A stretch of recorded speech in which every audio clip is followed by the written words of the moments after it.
Comment avoir des bons KPI? Les KPI qu'il vous faut en tant qu'entrepreneur sont très simples et pourtant très peu d'entrepreneurs l'utilisent vraiment ou le comprennent vraiment. Dans cette vidéo, je vais te dévoiler la méthode la plus simple pour avoir des KPI clairs, nets et précis afin d'atteindre tes objectifs commerciaux. Si tu es entrepreneur en ligne, à savoir coach en ligne, formateur, infopreneur, consultant, freelance, tu as besoin de savoir principalement deux KPI, à savoir combien te coûte un client et combien un client va te permettre de générer d'argent sur l'entièrement de sa vie. On appelle ça le lifetime value. Donc, si ton coût par acquisition est supérieur à ton prix de vente de ton accompagnement, de ton service, ça va être compliqué. Par contre, au fil du temps, à force de faire de la publicité, tu vas ensuite arriver à un point mort, on appelle ça le break-even, et ensuite tu vas faire du profit. Et là, à partir de là, toutes tes campagnes vont être de plus en plus profitables. Afin de définir les meilleurs KPI, il faut savoir quels sont tes objectifs commerciaux. Si tu es entrepreneur et que tu souhaites générer par exemple 10 000 euros de chiffre d'affaires avec ton coaching, ton accompagnement, et que ton accompagnement coûte 2 500 euros, tu as besoin de 4 clients dans le mois, donc un client par semaine. Pour avoir un client par semaine, tu as besoin peut-être d'avoir 5 appels avec des prospects qualifiés. Et ça te permettra d'avoir un taux de close de 20%, ce qui est correct et ce qui est dans la moyenne. Pour avoir ces 5 appels effectués, tu as besoin d'au moins 10 réservations sur ton agenda. Parce qu'il y a des personnes qui vont réserver et qui ne vont pas aller ou ne vont pas se présenter au rendez-vous. Ça s'appelle un no-show. Donc pour avoir 5 appels, on a dit on a besoin d'au moins 10 réservations. Et pour avoir ces 10 réservations, on a besoin de 200 prospects. Parce que oui, il y a des personnes qui vont s'inscrire, qui vont regarder ta vidéo de ta masterclass, ta vidéo de formation, ta vidéo de présentation en tout cas, et ils ne vont pas aller plus loin, ils ne vont pas réserver. Peut-être qu'il y a des personnes qui vont découvrir la première fois, puis ensuite ils vont partir. Donc il faut viser au moins 200 prospects pour avoir 10 rendez-vous. Donc ton nouvel objectif, ce n'est plus les 10 000 euros de chiffre d'affaires. Ton nouvel objectif, c'est de générer 200 prospects chaque semaine. Donc pour ça, tu as deux stratégies. La première est basée principalement sur la création de contenu. Il va falloir que tu crées énormément de contenu pour avoir le maximum de vues, le maximum d'écoutes et que les personnes ont envie de s'inscrire sur votre site, de réserver un appel et de faire un appel avec vous. Donc ça, c'est la stratégie numéro 1. La stratégie numéro 2, c'est de lancer des campagnes marketing, que ce soit sur Meta, que ce soit sur Snapchat, TikTok, YouTube, Google, afin d'avoir des prospects en automatique et d'être sûr d'avoir le nombre de prospects qu'on s'était mis comme objectif. Donc, pour la stratégie numéro 1, la création de contenu, je vous mets juste au-dessus le lien de la vidéo sur la création de contenu. Pour la stratégie numéro 2, à savoir les campagnes publicitaires, il y a sous cette vidéo le lien de ma formation gratuite. Dans le module génération de prospects, je vous explique tout sur la génération de prospects à l'aide des publicités. Donc maintenant qu'on a vu l'objectif, les stratégies, on va passer maintenant sur les KPI. Donc on va voir ça ensemble à travers cette vidéo. Donc voici un template que vous pourrez copier et le récupérer, qui va vous permettre justement de suivre les informations importantes. Donc là, vous voyez le nombre de semaines. Ici, le budget publicitaire. Là, j'ai mis Meta, mais ça peut être Google, ça peut être Snapchat, bref, vous avez compris. C'est le budget que vous avez mis pour les pubs. Admettons que vous avez mis, ensuite il y a le nombre d'inscrits, nombre de rendez-vous, visionnage VSL, on va tous les voir. Admettons que vous avez mis 1 000 euros de publicité et qu'avec ces 1 000 euros, vous avez eu 100 inscrits et que vous avez eu 40 réservations de rendez-vous.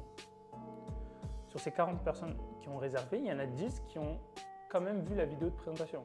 Donc, c'est encore mieux. Mais sur les 40 qui ont réservé, il y en a seulement 20 qui étaient présents au rendez-vous. Donc, ça fait un taux de présence de la moitié, 50%. Sur ce rendez-vous, on appelle R1, c'est la première rencontre, 15, 20 minutes, 30 minutes. Ensuite, il y a un deuxième appel, on appelle ça un R2. Cette fois-ci, plus long pour vraiment vous présenter votre offre en détail, par exemple. Et là, il y en a 10. Donc, entre le rendez-vous, le premier rendez-vous et le deuxième, on a encore perdu des gens. Il y en a certains qui étaient qualifiés, et du coup, ils sont passés au rendez-vous numéro 2 et d'autres non. Sur le nombre de rendez-vous R2, vous en avez réalisé 7 sur 10, donc un taux de présence de 70%, ce qui est très bien. Et sur les 7, il y en a 3 qui ont suivi, qui ont accepté votre offre et qui sont devenus votre client. Du coup, ça vous fait un chiffre d'affaires de 9 000 euros. En marge brute, ça fait du coup 9 000 moins les 1 000 euros de pub, 8 000 euros. OK? Maintenant, si la semaine d'après, vous avez mis 1 000 euros de campagne et vous avez cette fois-ci 130 inscrits, il y en a plus qui ont réservé, en mettant 50, qu'il y en a 15 qui ont vu la VSL, qu'il y en a, qu'il y a 30 rendez-vous réservés. Vous avez un taux de présence cette fois-ci de 60%, donc c'est très bien. En rendez-vous R2, sur les 30, il y en a pareil, il y en a encore que, cette fois-ci, il n'y en a que 15 qui sont vraiment intéressants pour le R2 et il y en a 10 qui ont vraiment réalisé le R2.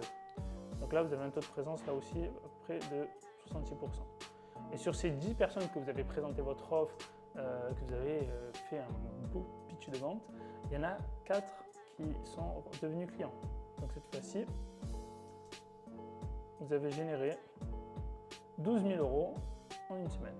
Donc si on enlève les publicités, ça vous fait 11 000 euros. Donc là, en 2 semaines, vous avez déjà atteint 20 000 euros avec 1 000 euros de pub. C'est quand même pas mal. Donc ça, vous pouvez le faire chaque semaine de l'année. Et comme ça, vous allez pouvoir suivre, vous dire, OK, cette semaine, j'ai utilisé tant de budget publicitaire. Mon nombre d'inscrits, il est au-dessus. J'avais prévu 200 inscrits par semaine. Là, j'en ai que 130. Mais pourtant, j'ai atteint mon objectif. Donc, OK, c'est bien. Comment je peux faire pour avoir plus d'inscrits? Peut-être que vous allez dire, OK, j'ai beaucoup de gens qui s'inscrivent, mais il y en a peu qui réservent un appel. Ah, peut-être c'est au niveau de comment ils réservent l'appel. Entre la réservation d'appel et le rendez-vous, il y en a beaucoup qui ne viennent pas. Donc, qu'est-ce qu'on peut mettre en place? Est-ce que vous devez mettre des messages de suivi? Est-ce que vous devez faire des rappels la veille et le jour même pour qu'ils soient bien présents à l'appel téléphonique? Et ensuite, si vous avez beaucoup de rendez-vous R2 et que cette fois-ci vous avez peu de ventes, ça veut dire que la problématique n'est pas de la publicité. La problématique vient du coup de la phase de closing. Donc vous pouvez du coup vous renseigner sur comment être meilleur en closing, comment mieux vendre votre offre d'accompagnement, comment mieux vendre votre service, parce que c'est à ce niveau-là. Donc ce n'est pas la faute du marketing. Par contre, s'il y a des messages au niveau du R1, vous avez beaucoup de prospects qui vous disent « Ah mais en fait, moi je pensais que c'était un accompagnement sur lancer un business, mais en fait, ce n'est pas un accompagnement pour lancer un business, c'est un accompagnement pour ceux qui ont déjà un business et qui génèrent déjà 10 000 euros. » Ah d'accord, ça veut dire que là, on a un problème dans le marketing. Il faut dire à la personne ou vous-même « Ok, je vais retravailler mes pubs pour mieux travailler mon ciblage et bien annoncer que ce programme est destiné uniquement à ceux qui génèrent déjà 10 000 euros de chiffre d'affaires. » Donc, ça va permettre de segmenter l'audience et de trouver des personnes qui sont vraiment, qui fit, en tout cas qui correspondent à votre offre.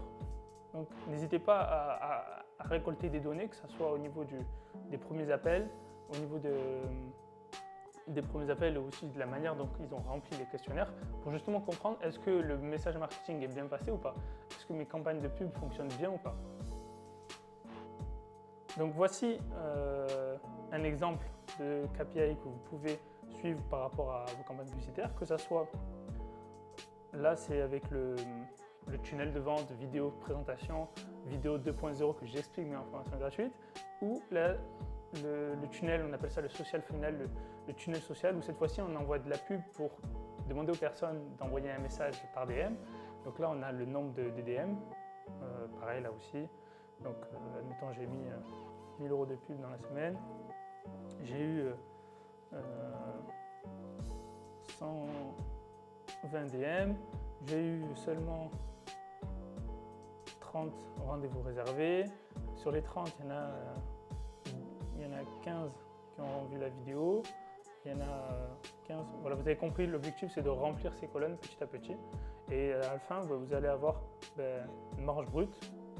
C'est ça le plus important. Combien j'ai généré de chiffre d'affaires par moins la publicité. Et ainsi atteindre facilement vos 10 000 euros. Donc, Le plus important, c'est pourquoi je l'ai hiérarchisé de cette manière-là, parce que c'est plus facile de savoir. Parce qu'en fait, c'est la manière dont la personne passe. La personne elle voit la pub, ensuite elle s'inscrit, ensuite elle réserve un rendez-vous, ensuite elle voit la VSL, elle fait un rendez-vous 1, rendez-vous 2, et ensuite la vente. Donc c'est de cette manière-là qu'on va pouvoir savoir qu'est-ce qui est le plus important. Est-ce que ensuite, si vous dépensez beaucoup dans la pub et que vous avez très peu de ventes, peut-être l'erreur elle vient de la fast closing ou elle vient de la pub. Peut-être que la pub, vous dépensez trop parce que vous avez mal paramétré les pubs. C'est des choses qui arrivent pour ceux qui n'ont pas les bonnes informations. Pour ceux qui ont une bonne stratégie campagne publicitaire et qu'ils ont un problème au niveau de la vente, peut-être que le problème va au niveau des leads. Peut-être qu'ils n'ont pas trié les leads. Et ensuite, pour ceux qui ont les ventes, qui n'ont pas de ventes, peut-être au niveau de la vente, au niveau du closing, qu'il faut travailler. Donc en tout cas, j'espère que cette vidéo vous aura donné beaucoup d'astuces. Vous n'hésitez pas à télécharger, à copier ce fichier pour l'avoir dans votre fichier de suivi et de suivre chaque semaine combien vous avez dépensé en pub, combien vous avez de rendez-vous, combien vous avez de nouveaux clients, qu'est-ce que vous pouvez optimiser. Est-ce que 50% de taux de présence au rendez-vous R1 est acceptable ou pas? C'est à vous de voir. Et petit à petit, chaque semaine, vous allez pouvoir vous améliorer afin d'atteindre vos objectifs. C'est tout. C'était tout pour moi. C'était Elias. À bientôt.